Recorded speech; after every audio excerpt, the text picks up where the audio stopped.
Hi, everyone. Welcome to Wandering DMs. I'm Paul. And I'm Dan, and today on Wandering DMs, we're going to be talking about ways to create great recurring villains in your D&D campaign, while balancing the desire for epic showdowns versus the open-ended nature of an RPG campaign. Should your villains be untouchable masterminds, or someone directly butting heads with your PCs? All that and more today on Wandering DMs.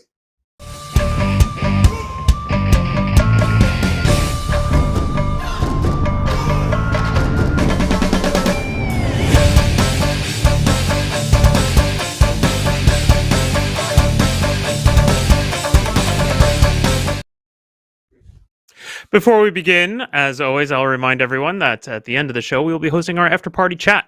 This is a live video chat hosted by Dan and I with all of our patrons joining in. And you can join in too, but just by becoming a patron. Visit patreon.com/wanderingdms. Join at any tier, and you'll get an invite to our Discord server. And a few minutes after the hour, around 2:10 Eastern Time, we will be on there hosting the after party chat.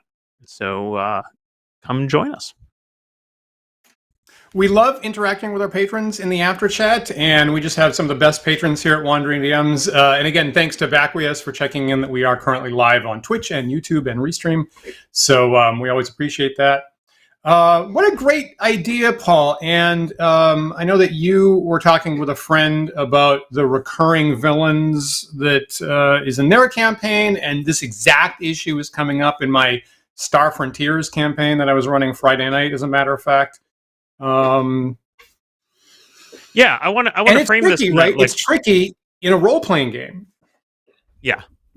We're going to very specifically talk here about very open-ended campaign play, right? We're not talking about one-shots or convention games or anything like that. We're talking about a campaign that is going to go on until we decide to stop, right? And that's sort of the interesting push-pull on this, I think, is that we want to create these stories that emulate the styles of media or fiction or whatever it is we're trying to emulate. And those things often include some kind of like main antagonist for the players to butt heads against. But when there's no foreseeable end, how do you have that desire to get to a point of climactic encounter with the main boss, if the game's not going to end immediately after that? Exactly. And certainly from American adventure action movies, we expect that cathartic end fight with the tormentor. And we certainly expect that from modern video games as an expectation. Bearing in mind, the real world doesn't generally give you that kind of closure all the time, frankly. And if we embrace the improvisation and the randomness that are built into our classic role-playing games, that might be slightly a fracture point, frankly, there. It might not fit quite the same way. I mean, and you can even see this if you're running content where you expect there to be an end. It could be that you expect, we're going to run for, I don't know, 6 months, a year, 2 years, 5 years, however long you're running your campaign. But I'm going to have this main villain that's going to appear throughout the campaign, and the campaign is going to end when the players finally confront this main villain. That's still tricky to do, right? Because of player choice, right? Because you don't want this very railroading experience. It's very possible. What happens if that main villain is present, say, halfway through the game, and the players kill them? Like, now what? I think that's very likely, right? I think I've tried, right? I've tried to have in-your-face villains with player characters, and it routinely turns out that they have so many. So, players in our sci-fi fantasy games have so many options. They have so many abilities, and they also have so many really clever brains on their side of the table, that it's pretty likely that at some point they're going to come up with either some clever or just lucky stratagem to pick off your villain, no matter what you want to do. So there could be a power or an ability or a cunning plan, or just a really great, like, one of your players goes crazy, makes a surprise attack, and just gets really lucky. And there's so many ways that your, Mary Sue villain can get taken out. I've seen it over and over again. No, I thought it'd be interesting to look at a little bit at where this appears in pre-written material. Because this is where Yeah. my investigation of this began. I was having a conversation with a friend, and we were talking about The Enemy Within, which is a very long, multi-book campaign written for Warhammer Fantasy, which is the basis of the content for the 10 Dead Rat stream that we did a couple of years ago. And the interesting thing about that is, in reading that content, I definitely get the impression that the writers did not have a plan for this. Right. So in the beginnings, you have this very interesting. The whole thing about Enemy Within, right, is that there's this plot going on. There's this secret plot. There are a lot of actors involved in it that are covert. Right. There's the enemy within. That's within normal society, and it circles around, possibly around the cult of the Purple Hand. And the players are probably going to, throughout the course of this campaign, try to investigate that cult and who's behind it and who's pulling the strings, and is it even the Purple Hand themselves, or is there some greater enemy behind it all?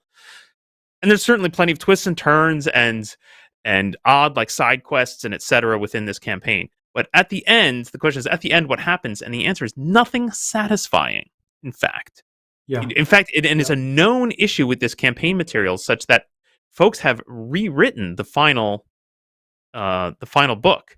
The final book, I'm not even remembering what's in the actual printed book, because it is so unsatisfying to folks that Interesting. it was rewritten by fans to be something totally different. And then most people, myself included, will even then improv an ending to it based on the way the players go, because who the players suspect is behind it is way more interesting than like who's really behind it. Okay.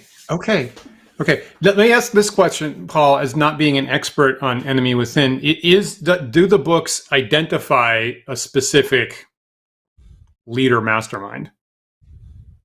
The printed books, yes, they do. And in the final book, the leader mastermind is a complete surprise. It comes out of nowhere. And I think there's a lot of, if you look up reviews of the content, a lot of people are very unsatisfied with that ending. They're like, it doesn't really make sense.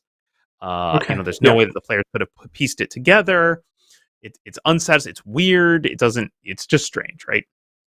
And so I've seen, if you look online for other folks who have run this in commentary and whatnot, they start to identify like, well, it could actually be this person, it could be this person, it could be this person, and maybe you want to be a little more fluid about who's really behind it based on the play, so that at the end, when it comes time to like lift the mask and reveal the final villain, you have some options, so you can like pick the one that's going to be most satisfying to play. Yeah. And frankly, it's still not great, honestly. It's still like, I still come away from that content a little dissatisfied, where I'm like, I want it to make more sense. I want to understand better who these actors were and what their plans were, right? Because I feel like that's the real problem with this. If you don't know up front who the mastermind is when you're writing, season 1, let's imagine you're breaking your content into seasons. If you don't know who the mastermind is, who's going to be overthrown at the end of season 5, and you're writing season 1, like it's going to feel wooden and weird, I think. Yeah, I see that. Yeah. And you're making, and on the Anyway, one hand, look, as human, right? As human, role-playing referees, we have limited time. We don't have like a writing team that we can set out a 5-season book, right? And plus a sketch of the first season, plus 2 complete written episodes, like when you're doing a show pitch. We have limited time. So on the one hand, what do you focus your time on? Do you focus it on like, I just need to make a couple initial adventures and I'll fill it in later? Or do I, which feels wooden, there's no question about it, like you're saying, or do I sketch out the end goal of the final mastermind some great amount of time from now? It's kind of a dilemma there. But you're making me remember like the 2000s Battlestar Galactica, frankly, that started with the Cylons have a plan. And, it didn't take too many episodes. I'm like, I really don't think they do. I really feel that this show is kind of drifting. There isn't kind of a direct line, and I'm pretty sure there really isn't a plan. And I can kind of detect that, and your players can detect that too, frankly. Yeah. The real problem with the enemy within content, in my view, is that it starts off so strong. There are so many interesting, unexplained things happening. You really want to know what is happening here, what's going on, and they just don't follow through. Right by the end of it, there's not a nice bow on like, oh, it all makes sense now. I understand what this group was plotting or what that group was plotting and how they want to arrive each other. Like it just is, it just falls flat. So I was thinking about like how does content handle this? How do we handle it when we're running our games? How does movies and TV and books handle it?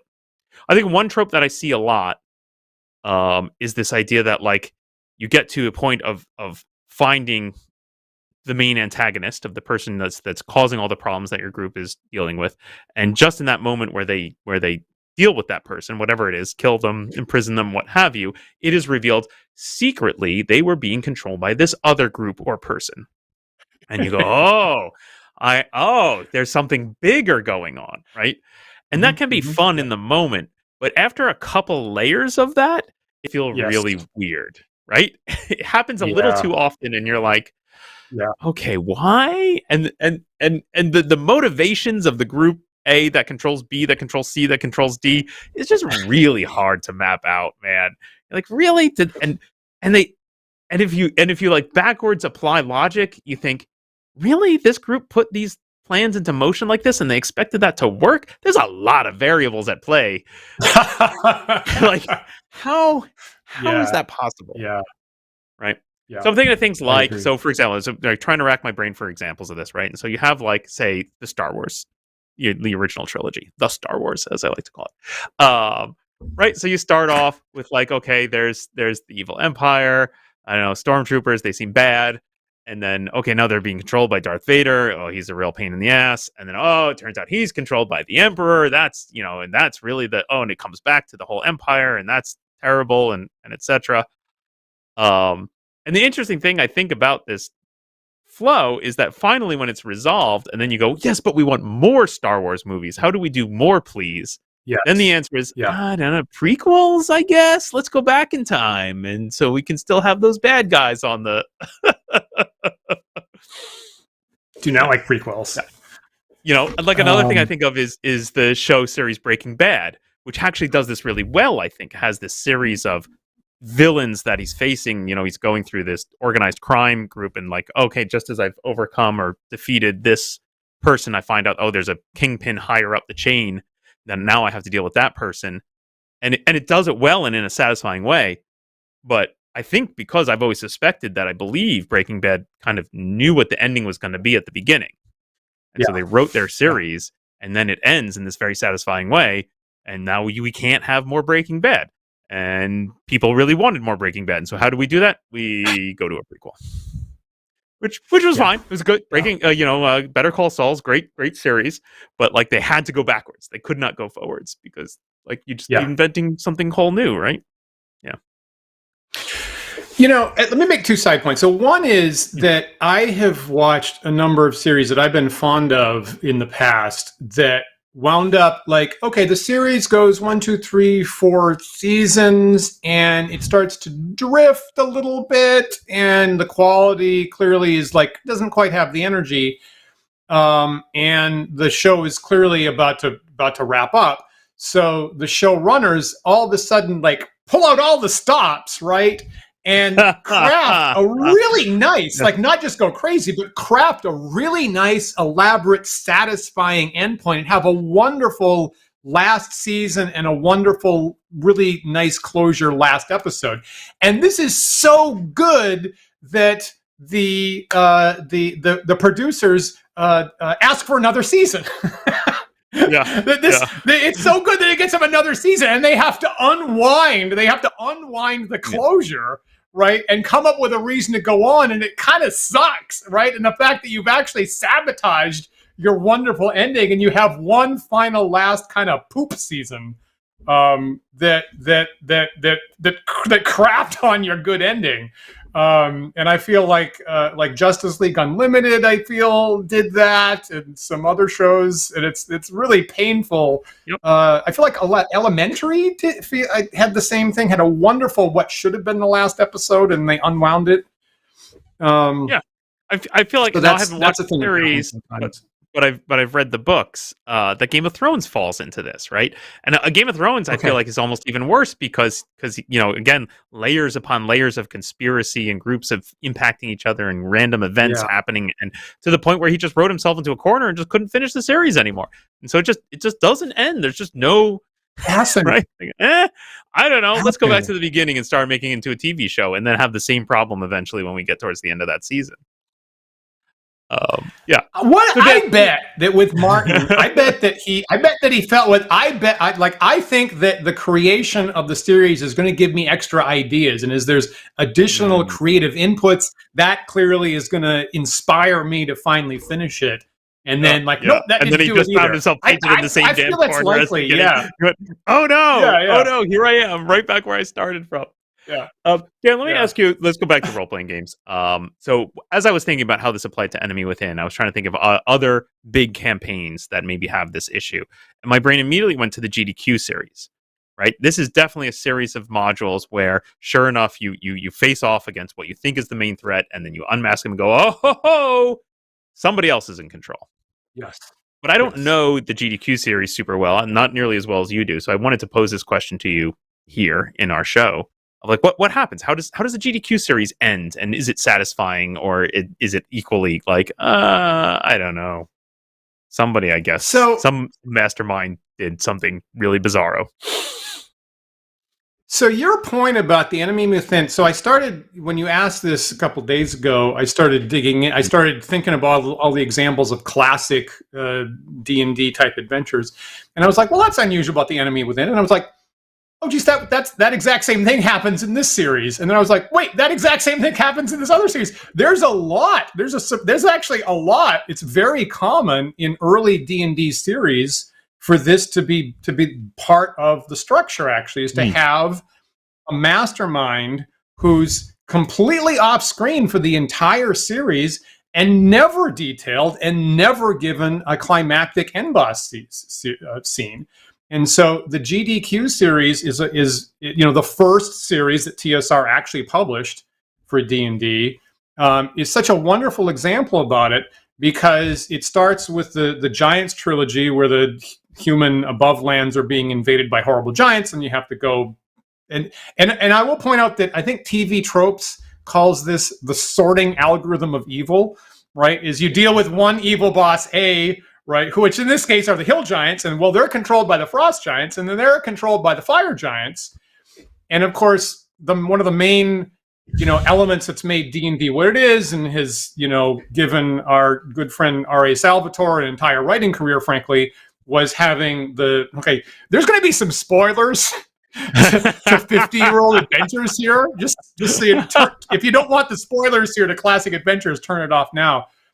So the fact that the giants themselves are being controlled by the mythical, never-before-seen drow elves from an elaborate Underdark, and thanks for pulling up, Paul. So then you go through the whole D series, going to basically the center of the earth through a bunch of things, and you finally wind up at the Vault of the Drow. And of course, the series is now known as the GDQ series, because the Vault of the Drow, and you can see it in the illustration here from this very early adventure, there is you actually do wind up in the final temple of the demon spider goddess Lolth. And if you pursue that, you actually wind up on her extra dimensional demonic plane and finally face off against her. Here is the incredible screw job that's happening here. Lolth doesn't have anything to do with the initial invasion. Neither she nor her priesthood are controlling the giant invasion. That's actually instigated by an entirely different faction of renegade priestesses trying to promote a different deity at odds with them. And you have actually accidentally stumbled into the wrong place.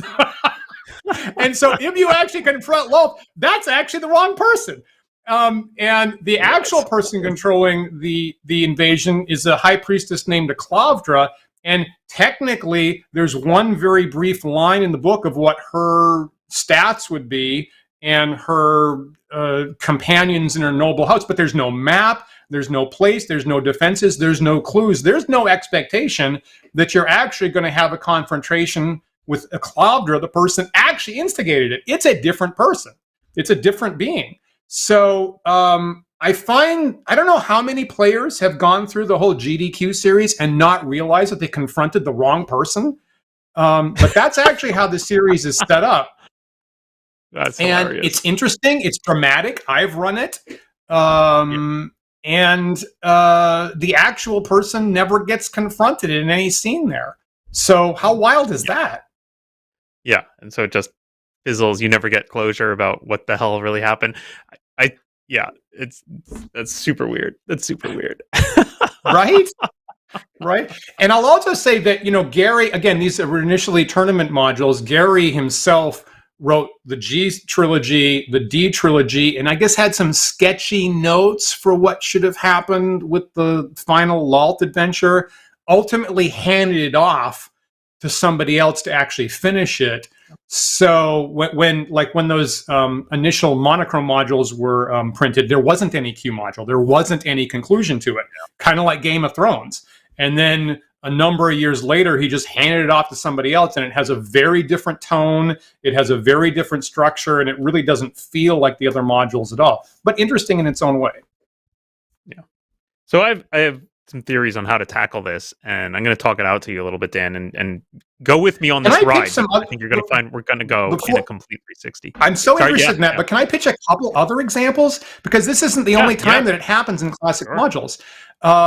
The A series, right? The famous Against the Slavers series in D&D, and you and I have both run that. I've run it in conventions recently. If you follow the tournament, right, the tournament linear path for that, and you're pursuing an outskirts place and then a closer post and then into the city and blah, blah, blah. The actual tournament, you never get a confrontation. You never get a final confrontation with the actual slave lords as pictured here on the cover of this particular module. This particular module ends with you confront them and then you're just automatically gassed. There's nothing you can do about it. You're automatically put down into the dungeons for the next module, and then there's actually no confrontation with them.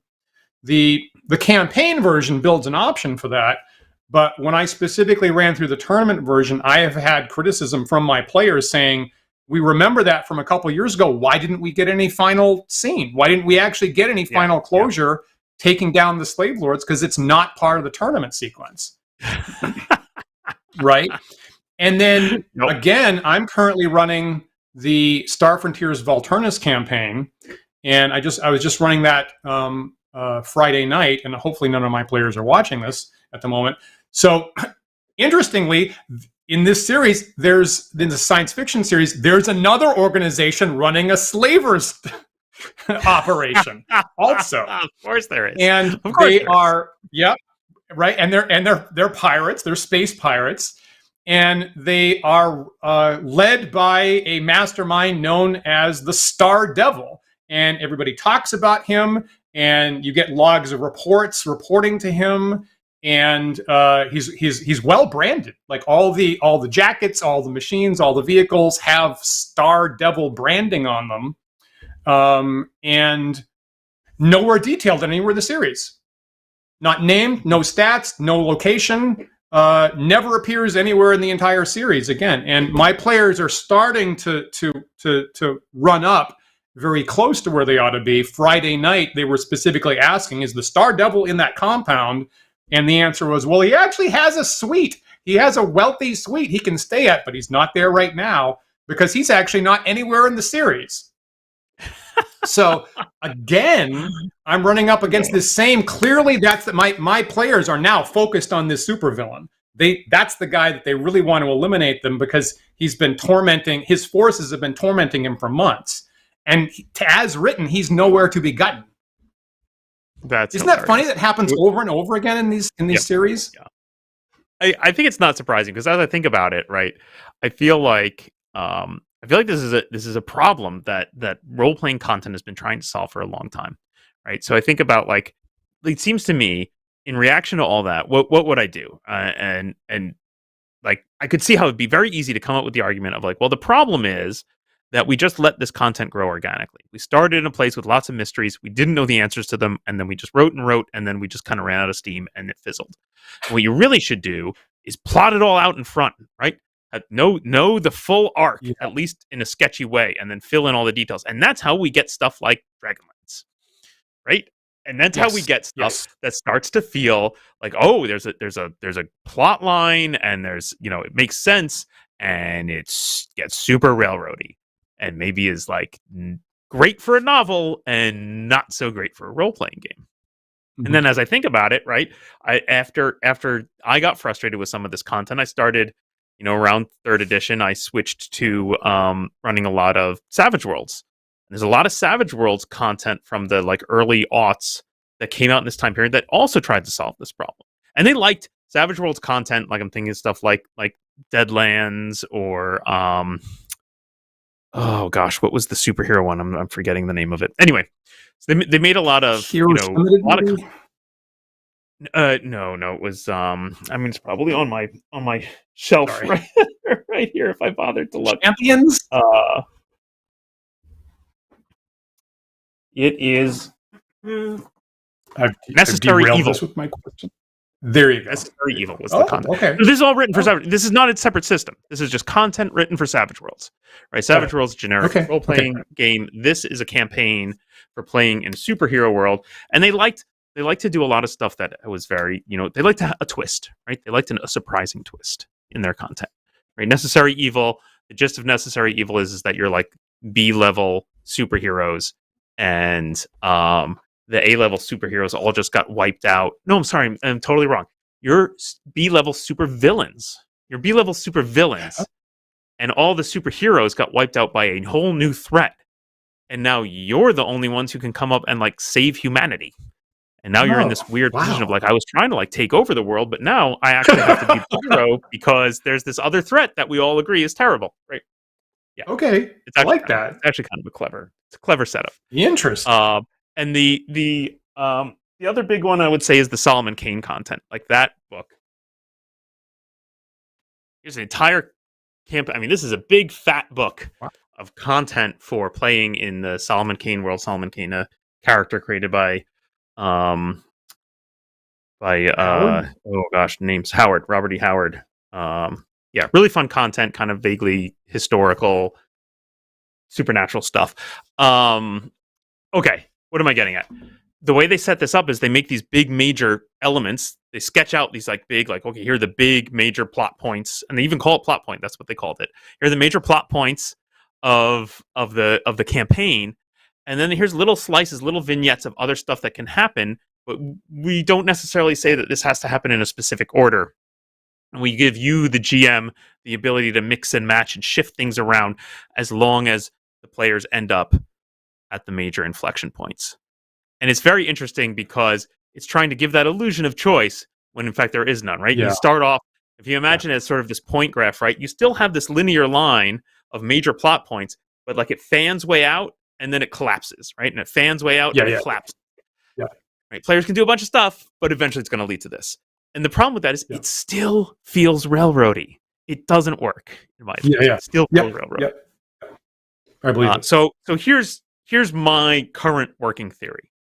You have to embrace the chaos. You have to embrace the idea that you can't know who the main villain is up front. It's just not possible. And what I would actually recommend, and this is based on me looking back at my own long-running BX D&D campaign, I'd started with L1, the Secret of Bone Hill, and I was like, okay. I was going to ask you about this. I actually wanted to ask you about this in the show, so thank you for bringing it up. Great.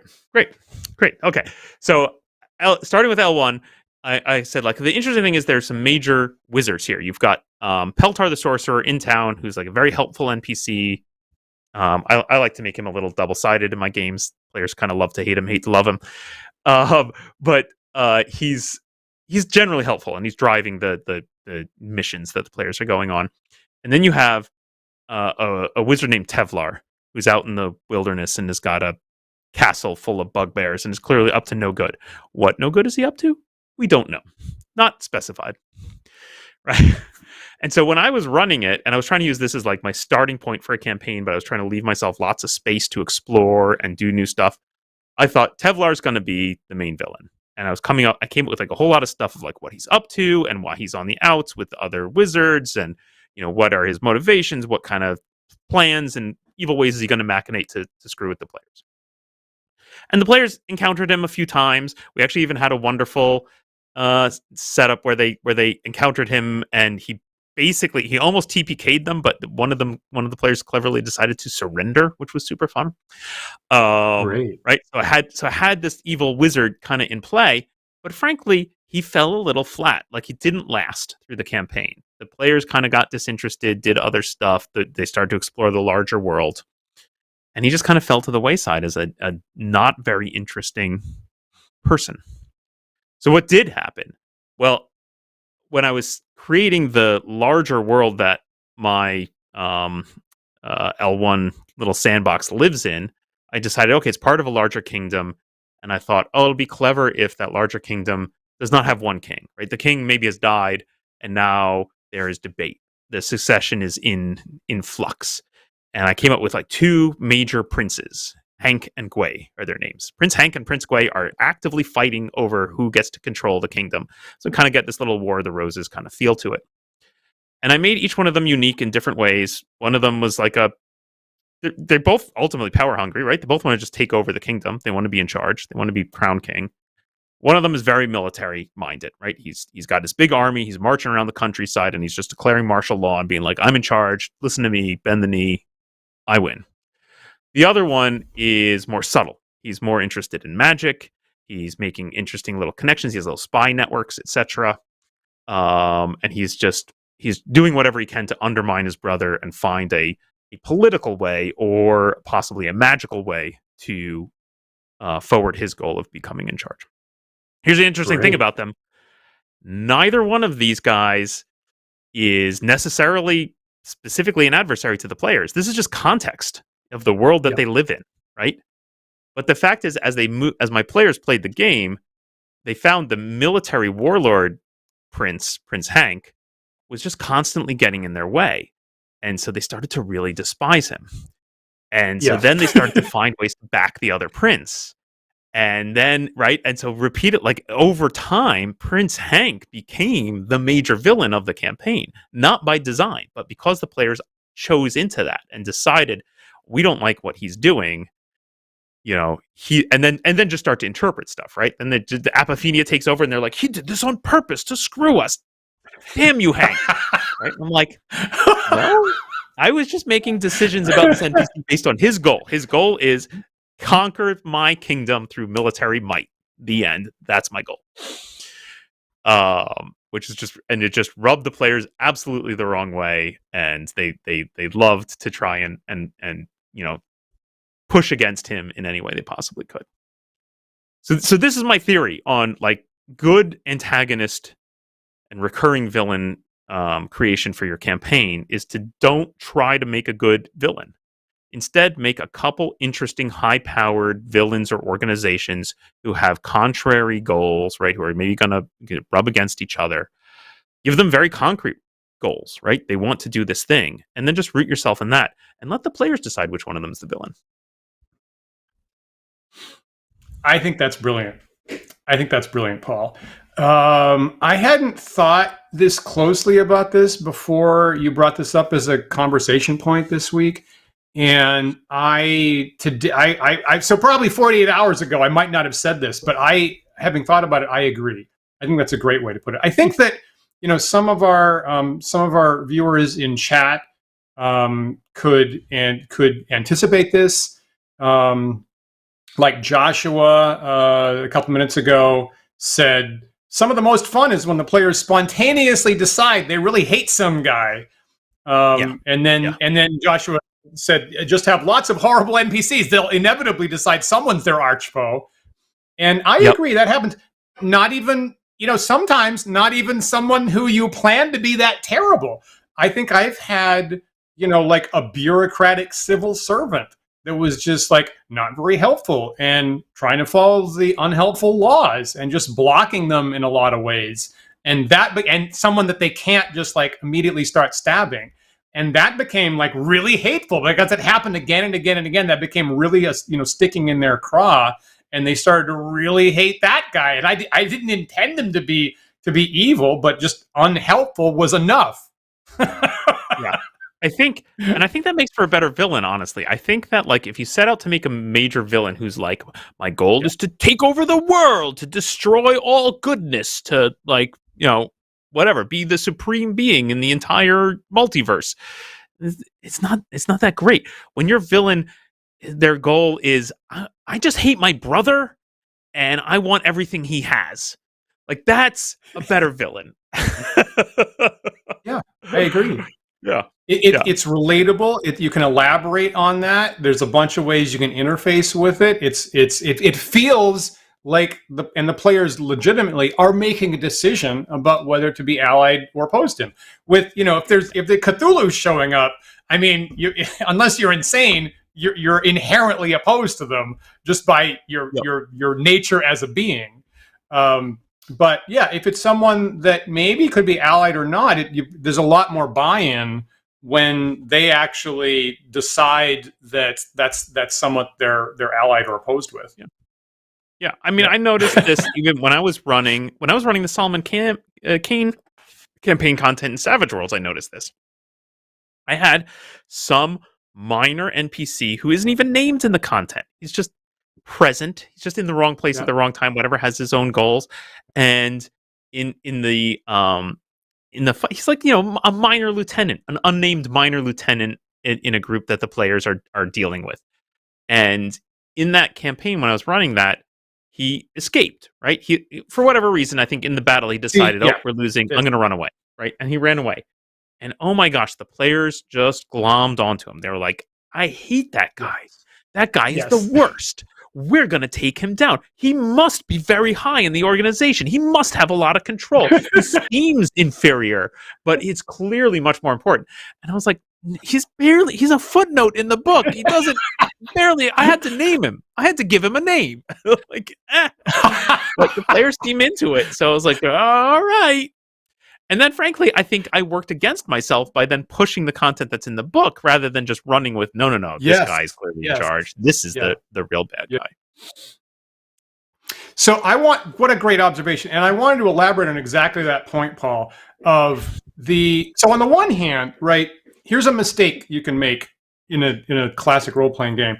I make a villain, they're going to be the centerpiece. They get in conflict with the players because I want that face-to-face interaction. I want them to taunt them. And when the time comes, by Deus Ex Machina, they get away. That my villain will escape no matter what the players do. And I understand you're trying to make it feel like a movie or a novel. I get it. But the players will detect that. Your actual players will detect this. They actually have, the game mechanics in front of them. They know what the rules look like. They know that they can't just wave their hands and demand to escape by fiat. So that when a DM does that, of my magical villain just gets away no matter what, that always feels bad, and it frankly flattens and wrecks the believability in the villain. So don't do that. Some systems, right? Some systems try to support that with something like fate points or luck points or karma points or something like that. And you'd think that would be okay. And every time I've ever seen it, it doesn't seem to really work super well. But just like Paul said, if there's just some rando, right, you play it, just use the standard rules. If you do have a villain, they should want to try to escape if things are going bad. Sure, they try to escape, but use the rules as written, use the standard mechanics that the players know about, roll the dice in the open, and if all that comes through, whether it's an actual leader or some rando, like in Paul's case, right, if they do escape, that's going to be highly memorable, and your players will hate that. They will hate that one guy that managed to luck out and get away, and you showed you weren't pulling the strings. The dice came up, they managed to get away, or maybe they have a legitimate spell that's actually on the books that they use the proper way. And yet that's going to become super memorable that is who your players are going to think their arch villain is, and there's no way to pre-plan that. Yeah. Yeah, I mean, the nice thing too is it adapts well, right? Like if he's a rando and the players do just kill him, then oh well, he's a rando who got killed, and I guess he wasn't that important, right? But if he escapes and now the players decided that NPC is important, great. Yeah. And I think it's important to, when you're making these NPCs, right? Again, is to kind of know their motivations, know what they're after, and think about how they would obtain those goals and pursue that. Don't pursue going after the players, right? Their goal is not like, definitely do not make NPCs whose goal is to kill the players. That's boring, right? Give them some other goal unrelated to the players. And then you'll find yourself like, there's interesting cases I've been in where the players are losing, right? The players are absolutely losing, and it's about to be a TPK. And I go, okay, well, what would this NPC do if they found that they had the upper hand and were winning? Would they necessarily kill these players, or do they have a better thing to do with them, right? Can they ransom them or blackmail them or imprison them or something? Like, is there some way by keeping the players alive that actually serves this NPC's goals? And that can lead to some very fun play. Yes. Very nice. Yeah. Had another anecdote that I wanted to talk about. Now I'm forgetting. Oh, I had a great villain. Oh, just one of my most delightful villains, and I didn't get to play with them long enough, unfortunately. But my players had run afoul of a vampire, and it was a female NPC vampire. I can't remember exactly what her motivations were, what she was up to, but the players ran afoul of her, and I think basically, I don't think she was even doing anything crazy. I think just the players like broke into her hideout and like robbed her, right? So now she's mad. Anyway, I had one player who was playing a wizard, who decided it would be interesting. I can't remember how this came up, honestly. It might have just been like a random thing, like a charm spell gone awry. Anyway, he decided that his character had fallen in love with her, and he just played this. It was this very fun back and forth there of like, oh, I hate this villain because she does all these terrible things, but also deep down I love her, and there's an interesting conflict for my character. Well, then what happened is this player had to leave the campaign just through life occurrences. He was like, I can't play anymore. I have to bow out of the campaign. And so I took his character and I had him join forces with the vampire and become a vampire. And I was like, I'm NPCing your character. And I did this with buy-in from the player. I'm like, look, when you leave, I'm going to take over your character. I'm going to make him an NPC and he's going to become a villain. And he was like, yep, fine. I'm into that. And so then once that player character suddenly now is a vampire and, off in, happily in a happy relationship with this other vampire, and they're going to go, do whatever it is that they're going to do. It was a wonderfully personal villain for the players because they had played for so long with this character alongside them, and now he's flipped, and now he's a villain. The interesting thing was, and maybe this is a metagame issue because they knew that this character had been previously played by a player. Then they were confused, right? They were like, well, what happens when Mike comes back to the table? Right? Should we kill this villain? Because then are we killing his character?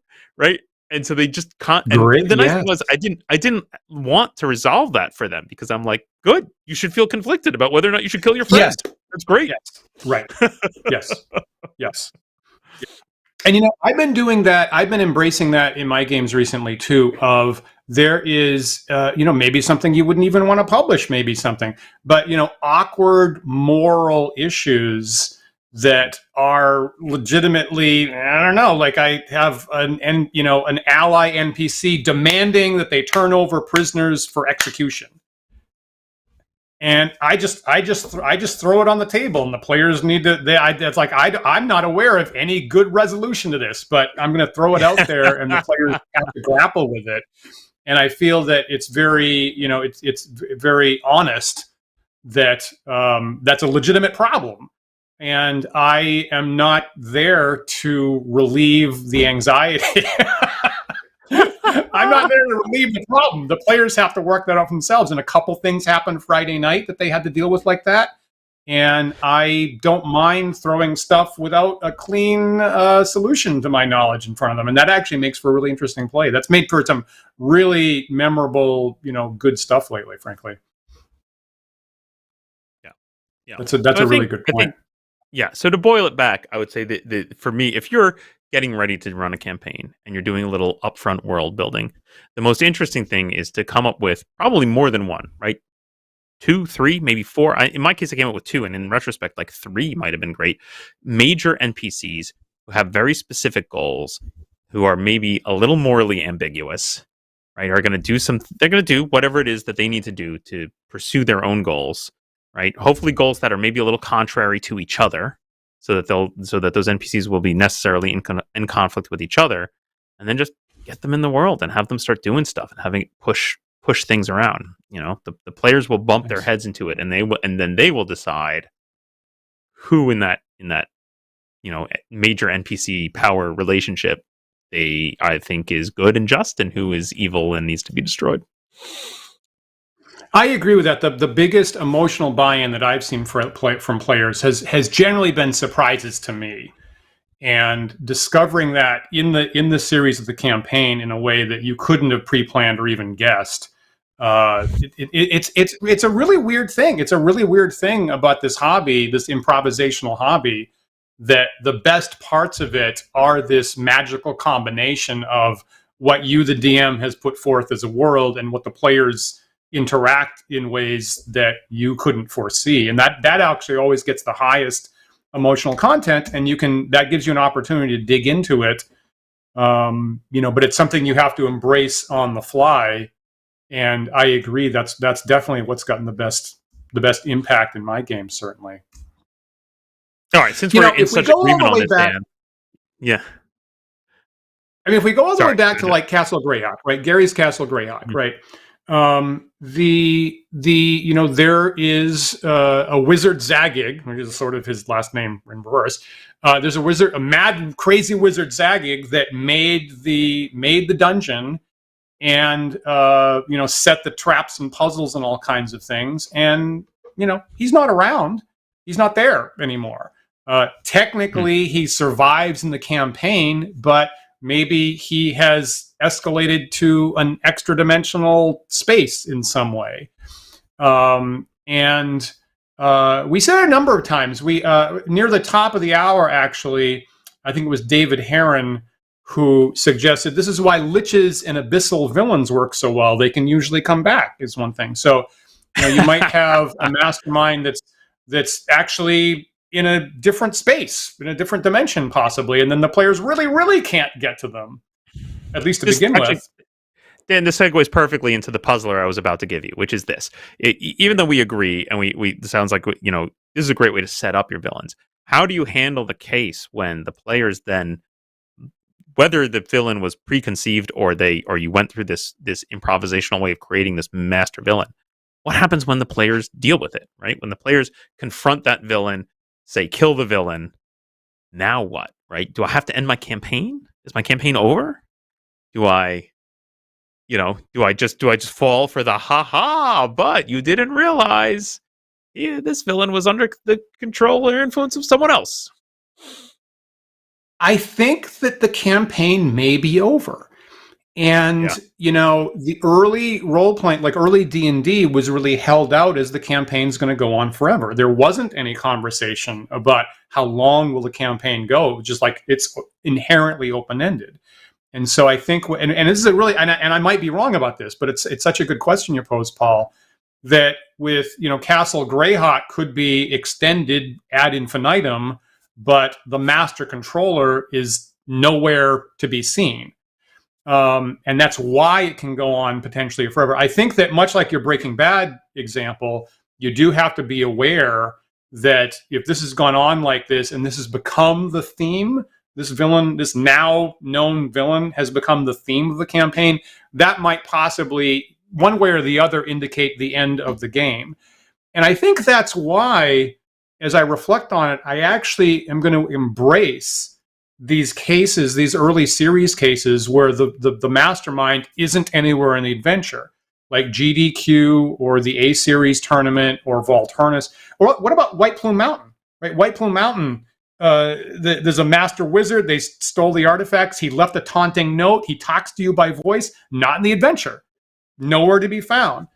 And so it does provide a number of things. It provides the players can't prematurely eliminate them, right? Can't catch you by surprise and end it. It gives you the opportunity for an ongoing campaign, and then it gives the DM the space to, when it feels like your campaign time is maybe running out, maybe that's the time the DM can step in and actually detail and place, and kind of like with your enemy within campaign, in a way along the path that the players have chosen, a possibly satisfying conclusion point. But I do think that if you've gone this long and there's a mastermind they've been thinking about, it's really hard for me to believe that you're going to step in and have a replacement sorting algorithm villain that is going to possibly be as satisfying as the one that they chose before themselves. Here's an alternate opinion in the chat for you that I'm going to expand on here. So William says, so they killed the villain. There should hopefully be half a dozen other things going on for the PCs that they can continue to play if they want. They will eventually stumble into a new person to hate. So I think this is a plausible direction, but I think I would still, first of all, I would check in, right? I would check in with the players and be like, look, you just killed the major villain. Like, this feels like the end. Yeah. Like, maybe this is the end. But also, like, if you're still like, no, we're all having a great time, we want to keep playing this campaign, I feel like I would still make a little coda here and say, like, well, this is the end of this season. And what we can continue to play these characters in this world, but let's buy into the idea that with the continuation, the moving forward at this point, we're now in sequel land, right? We are now, there's going to be new villains and new things happening. And like, I would make a beat there. I would like make a point of like, we have completed we've completed volume 1. Now we can move into volume 2 if we so desire. I think that's a really good point. And of course, William's point is excellent and on brand. I think you at least have to accept that there's a risk that it won't be successful. If this was the theme that has been really driving it up until now, and I've seen adventures, suggest that here's possibilities for expanding campaigns. I think I've tried that once or twice, and I think I'll admit, maybe there's better DMs than me out there. I think I myself have attempted it and have it not be as successful as I wanted it to be. So when you do lose that driving theme, feel free to try that. And if you have great ideas and great players, go ahead. There's at least a risk that you're not going to recapture the first season energy. Yep. So do be aware of that. Yeah, I think you're dead on there, Dan. Right? Like, and that's why I think like it's important to take the moment to say like, this is a new thing. We're embarking on a new thing now, right? Even if it is the same characters in the same world with the same DM, and even if we're going to pick up linearly, like right in time, right after we left off, you're still starting something new, and it definitely, it could be if you don't do that, I feel like you are signing up for potentially a letdown of like, oh, it was never as good after we got to that point. I agree. So sketching it out, not having a pre-planned endpoint, but then when you feel, for whatever reason, the campaign may be desiring a closing point, that's your opportunity then to actually put them on stage to detail them in a way that makes sense for this particular campaign. It could be different if you had different players, and maybe that's something you can synchronize. Actually, maybe that will be the closure of your campaign. It's an option. You don't want to get into the Justice League Unlimited zone of like, that was so great, I'm going to have a crappy afterlog. just be aware of that possibility. Yeah. Then we are out of time. I feel like that's good. Honestly, I feel like we've wrapped this topic up pretty well. But do you have any final thoughts to add on villain creation for your ongoing campaign? This has been a great thing to reflect about that I hadn't thought about personally in my own gaming. I think I kind of like this off-screen mastermind villain that's left sketchy and is going to become, more in focus as the campaign goes on. I think the DM should probably embrace finding out who the players' villains are in play. Find out if there's someone that you didn't expect that they really hate. And then if you do have a mastermind like these early series, then you can make them touchable at an appropriate time, maybe when you know the end of your campaign is coming. I think that's a really strong design choice. Yeah, I could see that. And don't be afraid to end it, right? I feel like, even though we're talking about ostensibly the setup of we're playing an ongoing campaign, the whole idea is to not have an ending. I think it's still okay to let the game find an ending, right? If the game has found an ending, I would say embrace it and run with it. Don't push against it. No, I want more. That's great. It's great that you want more. Play something else. Play another, play a sequel or play another campaign, or take the energy and move forward. But just trying to drag it on just for the sake of dragging it on, I think is it's going to fall flat. I think so. Yeah, embrace it. Find your. And I thought that I've fought that in the past, but the truth is nothing lasts forever, and it probably is better to honestly, say out loud that it's actually, a particular thing is actually ending at some point, and, recognize that. And that, I think that's probably better than it just petering out. Viewers, if you have opinions on how to get good, satisfying villains or villainous organizations or antagonists for your players in your ongoing role-playing game, leave us some comments here in the YouTube video. We'd love to hear from you. And maybe you have a different opinion or an interesting example of some way this worked out for you in play, something that Dan and I can be inspired by and bring to our next conversation. Definitely. And of course, remember that you can like, follow, and subscribe to us. We're on YouTube, Twitch, Facebook, GitHub, places like that. We have the handle Wandering DMs on all of those sites. So please look for us there and unleash that like button. If you prefer to listen to our show in audio-only podcast format, you can find those files on our website at wanderingdms.com. You can also find our podcast through various podcast carriers like iTunes and Spotify and Stitcher and Pocket Cast. If you're listening to this show right now on one of those sites and it gives the ability to do so, please rate and review our show. That helps other users of that site find us, and we really appreciate it. We really do. And of course, huge thanks to our patrons who support the show here. We couldn't do what we do without your support. If you'd like to join them, please visit patreon.com/wanderingdms. And just like Paul said at the top of the hour, you'll see our different tiers. Every tier gets you access to a private Discord server where the conversation about science fiction and old school role-playing and old D&D and new D&D and miniatures and wargaming is happening 24/7 around the clock.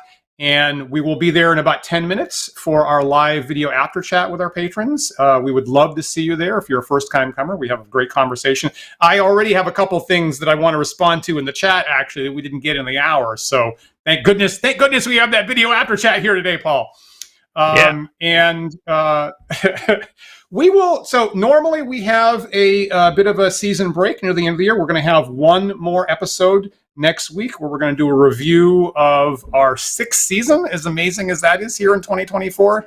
So we will, if you have thoughts about your favorite things from the season, we would love to see you pitch them at us either on our Discord server or in the chat next week. So don't forget, we're live almost every Sunday at 1 p.m. Eastern Time, and we hope that you'll join us again next week for another thought-provoking discussion. We'll see you then.